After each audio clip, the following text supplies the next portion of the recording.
بیدار صاحب، میں افسانے لکھتی ہوں اور 2017 میں میری پہلی افسانوں کا مجموعہ شائع ہوا.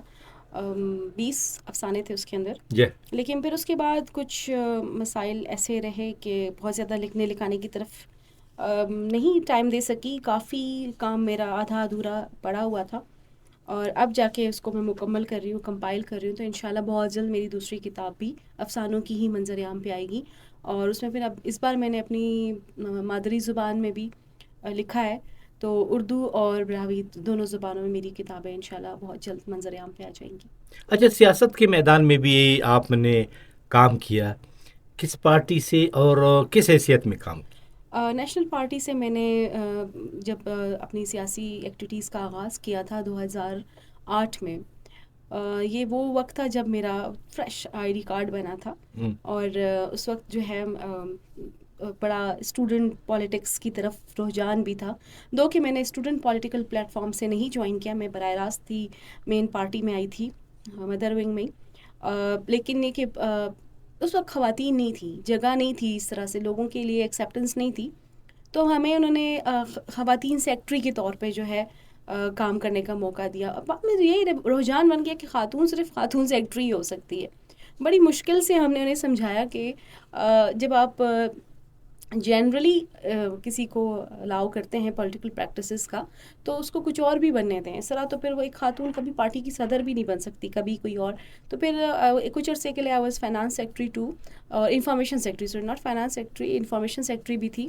تو وہ بھی ایک اچھا میرے لیے ایکسپیرینس تھا کہ کس طرح سے خبروں کو اور باقی چیزوں کو جو ہے پارٹی کے پلیٹ فارم سے کس طرح سے دیا جاتا ہے، اس کو کس طرح سے کیا جاتا ہے.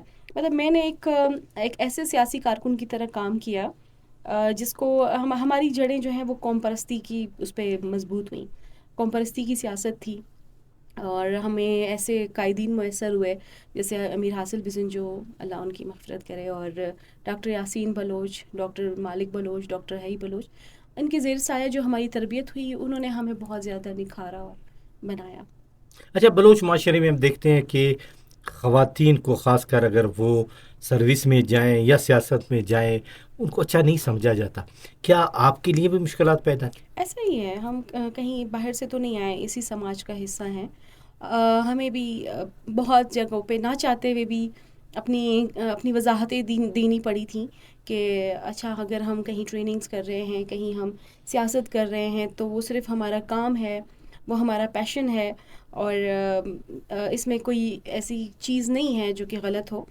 لیکن شروع میں ظاہر سی بات ہے، جب آپ کوئی بھی کام نیا کر رہے ہوتے ہیں تو اس کے لیے لوگوں کے اندر قبولیت نہیں ہوتی، لوگ اس کو مشکل سے ہی سمجھ پاتے ہیں. لیکن وقت گزرنے کے ساتھ ساتھ میں اس معاملے میں لکی ہوں، میں خود کو خوش قسمت سمجھتی ہوں کہ میری جو سیاسی ایکٹیویٹیز تھیں وہ اس لیے بھی اتنی زیادہ مجھے ان کو کرنے میں مشکل پیش نہیں آئی کیونکہ میرا اپنا پورا خاندان اسی پارٹی سے منسلک تھا. اگر میں کسی ایسی فیملی سے ہوتی جس کے آگے پیچھے سیاسی کوئی کارکن نہ ہوتے تو شاید میں اور بہت زیادہ مشکلات کا سامنا کرتی. لیکن چونکہ میرے خاندان میں ہی خود میرے شوہر، میرے والد صاحب، میرے سسر، میرے جیٹھ، دیور اور ان کے بچے، وہ سب اس پارٹی میں ایکٹیو تھے، اور ان کی ہر پل وہاں موجودگی اور ان کے سپورٹ نے میرے لیے زیادہ آسان بنایا. میں کچھ چیزوں میں اپنے آپ کو خوش قسمت سمجھتی ہوں کہ میرے لیے آسانیاں تھیں. آپ اچھا، اس سیاست سے چونکہ آپ سیاست جو کرتی ہیں تو لازمی ان کی ایکٹیویٹیز باہر ہوتی ہیں، تو گھر کا ماحول متاثر نہیں ہوا؟ ظاہر سی بات ہے، ایک بندہ 24 گھنٹے کے دن میں 72 گھنٹوں جتنا کام تو نہیں کر سکتا، ٹھیک ہے نا؟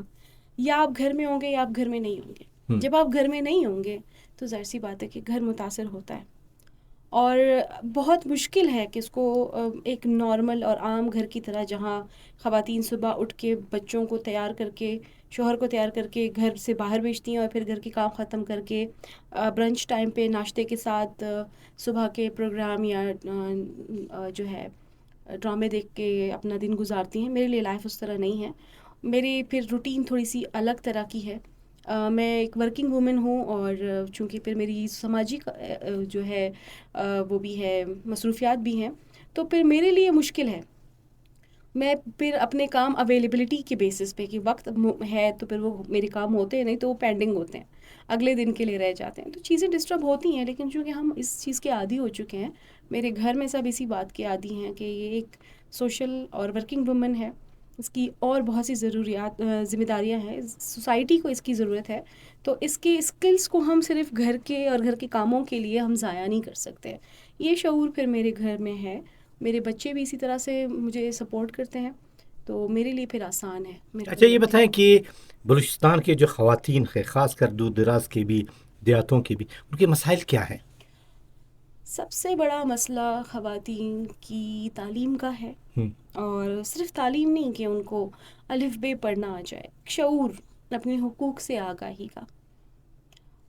ایک عورت کو جب یہ نہیں پتا ہوگا کہ اس کا مذہب اس کو بنیادی طور پہ کیا سہولیات دے رہا ہے، اس کو اس کی ریاست جس اسٹیٹ کی وہ سٹیزن ہے وہ اس کے حقوق کو کس طرح محفوظ کرتا ہے، تو پھر اس کا ایک استحصال ہوتا رہے گا. اس کے لیے پڑھنا نہ پڑھنا پھر برابر ہے. یہ چیزیں نہیں ہیں ہماری، اور ہمارے ہاں سوچ سمجھ کے یہ اس حوالے سے خواتین کو ڈپرائیو رکھا جاتا ہے، کیونکہ ہمارے یہاں یہ سوچا جاتا ہے کہ اگر پڑھ لکھ گئی، انڈیپینڈنٹ ہو گئی، تو پھر وہ برابری کی سطح پہ آ جائیں گی، پھر بات نہیں مانیں گی، پھر ہاتھ نہیں آئیں گی. تو یہ چیزیں ہماری سوسائٹی کو تھوڑا ریلیکٹنٹ کرتی ہیں خواتین کو امپاور کرنے کے لیے. اور میں سمجھتی ہوں کہ امپاورمنٹ جب تک ان کو اپنے رائٹس کا پتہ نہیں ہوگا، وہ امپاور نہیں ہوں گی.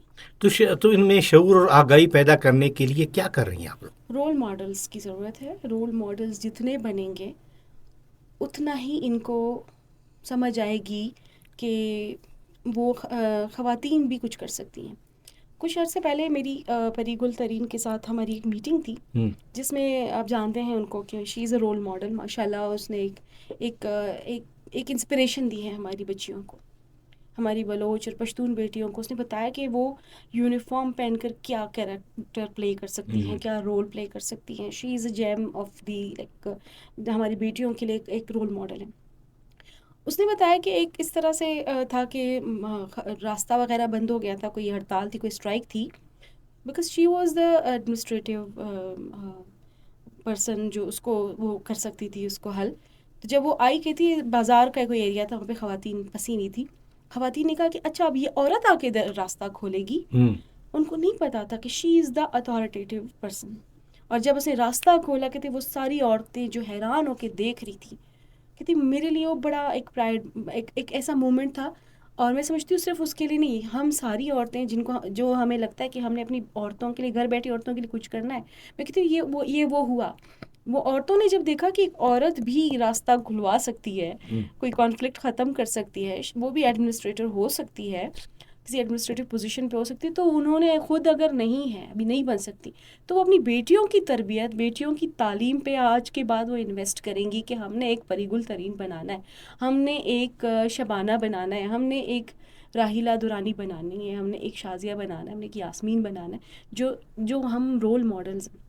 اب سوال یہ ہے کہ اس فلو کو دیہاتوں تک کیسے منتقل کیا جائے. تو میں کہتی ہوں کہ ہمیں پھر اپنی نیٹو ایریاز پہ ہم سب کو جانا چاہیے، ایسے سیشنز کا انعقاد کرنا چاہیے جہاں ہم اپنی بیٹیوں کو، اپنی عورتوں کو بتا سکیں کہ تعلیم ان کے لیے کتنا ضروری ہے، کیوں ضروری ہے، اور اس کا حصول اور اپنے حقوق سے آگاہی ان کے لیے آگے بڑھنے کے لیے کتنا امپورٹنٹ ہے. چونکہ آپ سوشل ورکر بھی ہیں، اور زیادہ تر خواتین کو جو ہمارے دیہاتوں میں ہیں، دور دراز علاقوں میں، ایک تو آپ نے تعلیم کی بات کی، صحت کی سہولیات وہاں پہ وہ اچھی نہیں ہیں، اور وہاں پر جو بیسک ہیلتھ یونٹ سینٹرز ہیں یا ہاسپٹلز ہیں، ان میں وہ فیسلٹیز بھی نہیں ہیں. اس کے لیے کیا اقدامات کرنی چاہیے؟ یہ تو ایک قومی فریضہ ہے، اور جو لوگ کہتے ہیں کہ ہمیں ہمارے حقوق نہیں دیتا ریاست اور ہمیں ہماری چیزیں نہیں ملتی، میرا ان سے اکثر یہ سوال ہوتا ہے کہ ہمارے اینڈ پہ، ہمارے پارٹ پہ جو کام ہم کر سکتے ہیں وہاں ہم کہاں کھڑے ہیں؟ ہماری ڈاکٹرز کہاں ہیں جو اس مٹی کی، اس زمین کی، لوکیلٹی کی بنیاد پر سیٹس لیتی ہیں؟ ہمارے وہ ٹیچرز کہاں ہیں جو پبلک سروس کمیشن میں ایک پرٹیکولر ڈویژن سے ابھر کر سامنے آتی ہیں؟ لیکن پھر at the end of the day کیا ہوتا ہے کہ سب کا فلو جو ہے وہ شہروں کی طرف ہوتا ہے. کوئٹہ شہر آج اپنی پاپولیشن کی وجہ سے بہت زیادہ جو ہے اوور لوڈڈ ہو گیا ہے. اس کی وجہ یہ ہے کہ ہم سب کو یہیں آنا ہے, سب کو یہیں رہنا ہے, کوئی پیریفریز میں جانا نہیں چاہتا. ہماری وہ مائیں, ہماری وہ بیٹیاں جو اس مٹی کے نام پہ سیٹس لیتی ہیں, وہ وہاں نہیں جانا چاہتی. ہم خود اپنے لوگوں کے لیے نہیں کرتے, پھر ہمیں دوسروں سے گلہ کرنے کی ضرورت نہیں ہے.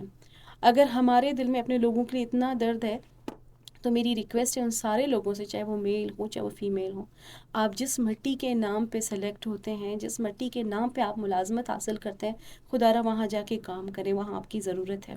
اگر آپ استاد ہیں وہاں آپ کی ضرورت ہے, اگر آپ ڈاکٹر ہیں آپ کی ضرورت ہے. ہماری مائیں ایم ایم آر کی وجہ سے, جو ایم ایم آر ریٹ ہے بلوچستان کا پوری دنیا میں سب سے ہائی ہے, ہماری مائیں زچگی کے دوران مر رہی ہیں, ان کے پاس فیسلٹیز نہیں ہیں.